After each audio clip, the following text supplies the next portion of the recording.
Hello student, आपल्या agree आणि forest एमपीएससीच्या प्रिलिम्सला जवळपास 20 दिवस बाकी आहेत.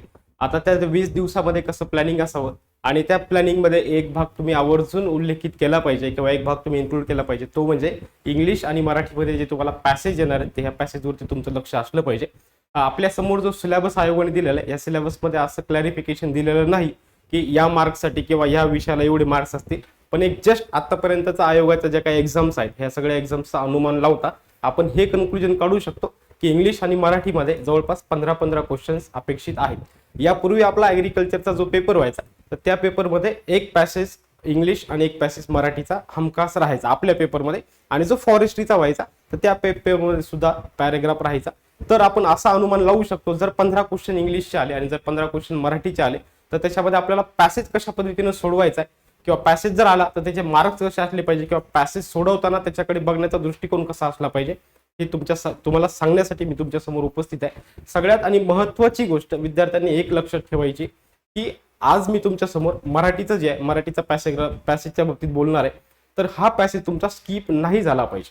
बरोबर, पॅसेज जर आला पहिलं तुमचं काम हे राहील, तुमच्या समोर जर पेपर आला तर पहिले पेपरचं सगळं ओव्हरलुक करून घ्यायचं आणि ओव्हरलुक केल्याच्या नंतर पॅसेज आहे की नाही आवर्जून चेक करायचं.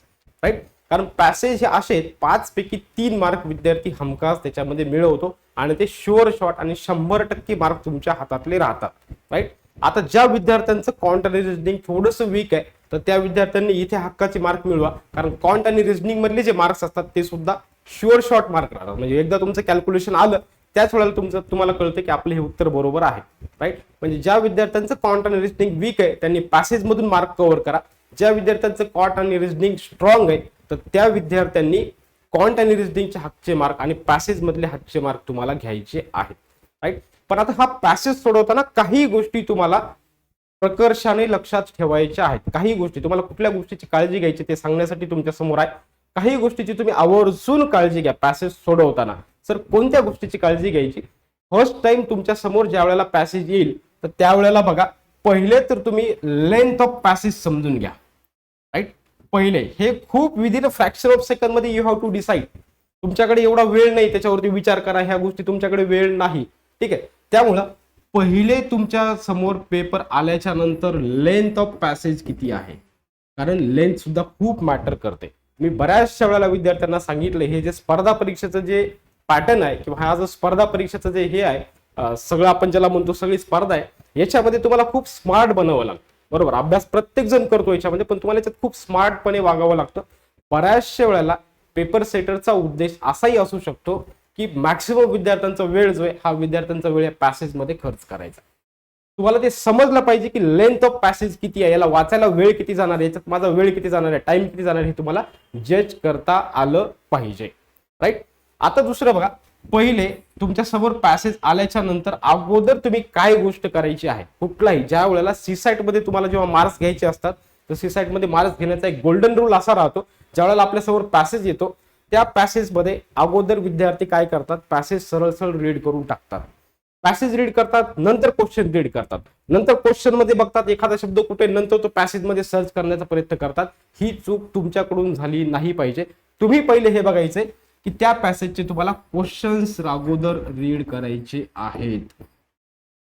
अगोदर क्वेश्चन वाचून घ्यायचे. सर, यानं काय होतं, ज्या वेळेला तुम्ही क्वेश्चन वाचता ह्या क्वेश्चन मधला एखादा शब्द राहतो, जो शब्द तुम्हाला पॅसेज रीड करताना तिथं तो आलेला राहतो, तो शब्द as it is. For example, Mahatma गांधीवरती जर पॅसेज असेल आणि महात्मा गांधीजीवरती जर कुठं क्वेश्चन मध्ये लिहिलेला असेल, ठीक आहे, महात्मा गांधीचं कुठं इसवी सन दिलेला असेल, कुठे इयर दिलेला असेल, कुठे एखादा प्लेस दिलेला असेल, हे जर एवढ्या गोष्टी तुम्हाला त्या क्वेश्चन मध्ये जर आढळल्या तर हे क्वेश्चन मधून ज्या वेळेला तुम्ही पॅसेज रिडिंग मध्ये जाता तर त्यावेळेला तुम्ही ज्या वेळेला तुमचा शब्द तुमच्या समोर येईल त्यावेळेला तुम्हाला समजतं की अरे इथं आपल्याला कॉन्सन्ट्रेटेडली लीड करायचं आहे, इथं आपल्याला चांगल्या पद्धतीने रीड करायचं, कारण याच्यावरती क्वेश्चन आलेला आहे. मग within a fraction of second मध्ये तुम्ही काय करता, तिथं तो शब्द तुम्हाला दिसला की तुम्ही परत क्वेश्चन मध्ये येता आणि त्याला लिंकअप करता. अशा पद्धतीने तुम्हाला हे पॅसेज मधले जे मार्क्स आहेत हे मार्क्स तुम्हाला मिळवता येतात.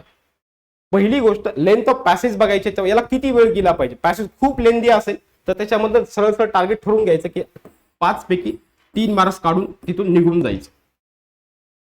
5 पैकी 3 मार्क काढून, पॅसेज जर मोठा असेल 5 पैकी 3 मार्क काढायचे, निघून जायचे, कारण बाकीचा भरपूर सारा पार्ट मराठीचे इझी क्वेश्चन्स आहेत, इंग्लिशचे इझी क्वेश्चन्स आहेत, बाकीचे इझी क्वेश्चन्स राहतात, ते सुद्धा मिळवायचे असतात. नाही तर 15 मिनिट तुम्ही जर पॅसेजला दिले तर मग कार्यक्रम झाला. ठीक आहे. आणखी क्वेश्चन्स प्रॉपर रीड केल्याच्या नंतर म्हणजे क्वेश्चन अगोदर रीड करायचा आहे आणि देन पॅराग्राफ रीड करायचा आहे. ठीक आहे. चलो त्याच्यानंतर क्वेश्चन मध्ये आवर्जून हे चेक करा की क्वेश्चन मध्ये तुम्हाला कुठलं इयर दिलेलं आहे का. फॉर एक्झाम्पल एखादा पॅसेज हरित क्रांतीवरती असेल आणि क्वेश्चन मध्ये विचारलं असेल की भारतामध्ये हरित क्रांती केव्हा झाली आणि त्याचं इयर जर तुम्हाला क्वेश्चन मध्ये दिलेला असेल तर त्या इयरला आवर्जून गोल करा आणि लगेच तुमच्याकडे जर वेळ कमी असेल तर त्या पूर्ण पॅसेज मध्ये हे सर्च करा की हे 1966 हे इयर कुठं दिलेलं आहे. मग त्याच्या 1-2 लाईन पाठीमागं तुम्हाला तुमच्या क्वेश्चनचं आन्सर मिळतं. हे कधी करायचं? ज्या वेळेला तुम्हाकडे वेळ कमी असेल त्यावेळेला. पहिले क्वेश्चन रीड केला, क्वेश्चन रीड करून पॅसेजकडे गेलो, ओके लेंथ पॅसेजची चेक केली, किती सोडू शकतो याचा अनुमान लावला. थर्ड टाइमला असं केलं की इयर बघितलं पॅसेज मधलं, ते इयर त्या पॅसेज मध्ये कुठे आहे, क्वेश्चन मधलं इयर बघितलं, ते इयर कुठे आहे पॅसेज मध्ये सर्च केलं, लगेच तिथे गेलो, त्याच्या आजूबाजूचे 1-2 लाईन रीड केला आणि आन्सर मिळून स्मार्टपणे निघून आलो. ठीक आहे. आणखी एक गोष्ट, don't read the passage twice. काय सांगितलं मी तुम्हाला? Don't read the passage. विद्यार्थी ही गफलत करतात, एकच पॅसेज 2 वेळाला वाचतात आणि विद्यार्थी याच्यामध्ये त्यांचे 15 मिनिट गमवतात. याच्यात काहीच पॉइंट नाही बेटा, याच्यात काहीच पॉइंट नाही. तोच वेळ जर तू तुझ्या कॉन्ट आणि रिझनिंगला जर दिला तर तुला आउटपुट जास्त भेटणार आहे. बरोबर. म्हणजे एक सिंपल साधा फंड आहे, क्वेश्चन कडून पॅराग्राफ कडे जायचं. असं अजिबात करायचं नाही की अगोदर पॅराग्राफ रीड केला आणि नंतर क्वेश्चन रीड केले, असं करायचं नाही. आणि 2 वेळा जर आपल्यावरती पॅसेज रीड करण्याची वेळ आली तर 100% समजायचं की आपण फसलो, आयोगाच्या ट्रॅप मध्ये आपण फसलो. आयोगाचा ट्रॅप असा होता, आयोगाचा हनी ट्रॅप असा होता, आयोगाचा फेरोमन ट्रॅप असा होता की तिथं तुमचा वेळ घालवायचा होता आणि त्याच्यात जर तुम्ही फसले 100% समजायचं तुमचा कार्यक्रम झाला. कारण तिथं मेन उद्देश असा होता की तुमचा वेळ गेला पाहिजे. ही इलिमिनेशन मेथड आहे, इलिमिनेशन मधून गाळून टाकले की सिलेक्टेड बरोबर भेटतात. त्यामुळे इथं काळजी घ्या, इथं आपण फसू नये. राईट. आणखी एक पॉइंट तुम्हाला लक्षात ठेवायचा आहे, जेव्हा तुम्ही पॅसेज रीड कराल तर त्याच वेळेला तुमचा सगळा सेन्स ऑफ ह्युमर जागा ठेवून तुम्हाला एक समजून घ्यायचंय, सगळ्यात महत्वाचं म्हणजे त्या पॅसेजची थीम काय आहे. राईट. थीम ऑफ पॅसेज समजणं खूप गरजेचं, ज्याला आपण इन शॉर्ट मध्ये म्हणतो इसेन्स. या लेखकाला काय म्हणायचं आहे, त्याच्यामध्ये लेखकाला काय सांगायचं आहे. बरोबर. लेखक खाजगीकरणावरती बोलतो, लेखक प्रायव्हेटायझेशन वरती बोलतो, लेखक जागतिकीकरणावरती बोलतो का, लेखक एखाद्या सामाजिक विषयावरती बोलतोय का, लेखक एखाद्या एन्व्हायरमेंटल इश्यूज वरती बोलतोय. आणि तुम्हाला एकदा थीम ऑफ पॅसेज समजला की हा पॅसेज कशाच्या रिलेटेड आहे हे तुम्हाला समजून घेणं गरजेचं आहे.